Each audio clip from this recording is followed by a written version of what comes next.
So good day everyone, especially to users. So our topic is indirect models of intervention. So all preceding social work models and approach require direct face-to-face helping relationship with clients, whether individuals, families, groups, or communities. So the last three interventive models that will now be presented do not require concurrent direct problem solving, working with people. So these interventions are employed on behalf of rather than directly with clients. So when utilized properly, however, this intervention working with the elite, documentation or social criticism and advocacy.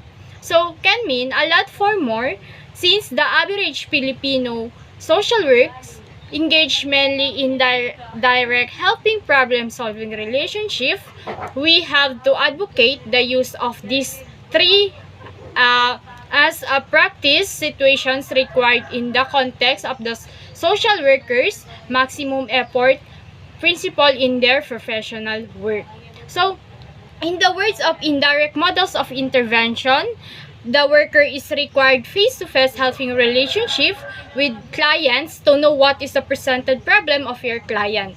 So, sa mga models daw ng intervention, kailangan natin usisahin ang mga clients natin or kailangan natin ng smart sa pagtulong sa client natin. Kasi hindi lahat ng sinasabi nila is totoo. Kaya kailangan natin ng survey at source of information sa area ng client natin.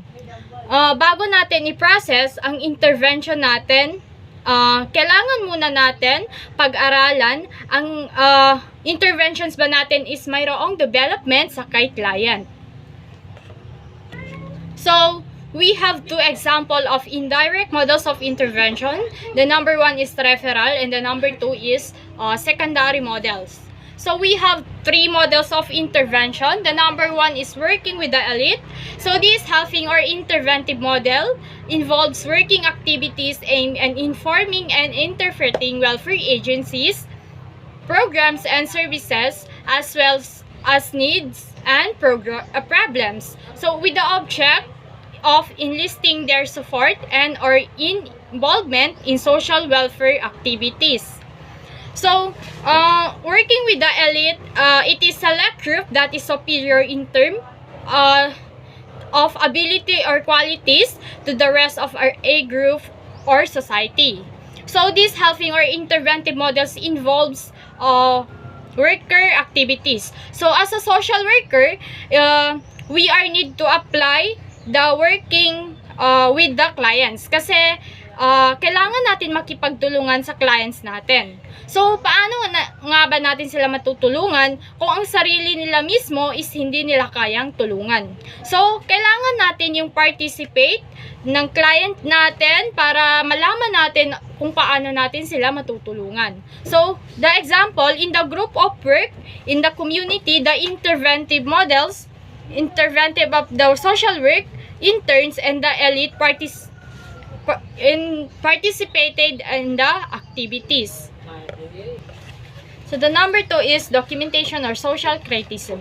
So these models of intervention engage the worker in the documentation of the needs and for adequate social welfare activity policies and programs based on her knowledge gained from actual experience of the adequacies or deficiencies in these existing welfare policies and programs, as well as need on her belief in the light of her professional values and the goals and as to how they ought to be. So when you say documentation or social criticism in the social work field, documentation is the most used writing for social workers. So the most important part of documentation is citing where the information comes. Most often the client where the information comes client. So documentation is the communication. that happens between the social worker and others who may be working with her, with their clients, such as healthcare professionals. So, as a basic truth in social work is, if it is not documented, it did not happen. Meaning to say, social worker need to document everything when it comes to client and their work. So the number three is advocacy. So advocacy is so the number three is advocacy. Advocacy is the advocacy model of intervention is based on premise that the social work profession has a vital interest of its own success in the pursuit of which will ultimately redound to the welfare of clients. So advocacy is an activity by individual or group that aims to influence decision within political, economic, and social institution. So advocacy includes activities and publication to influence public policy, laws, and budgets by using fact, their relationship, the media, messaging to educate government officials and global poverty. So the example, we have two examples. The number one is educate people at work on campus about global poverty. The number two is conduct and encourage an elected official and fight global poverty. So that's all for today. Thank you for watching.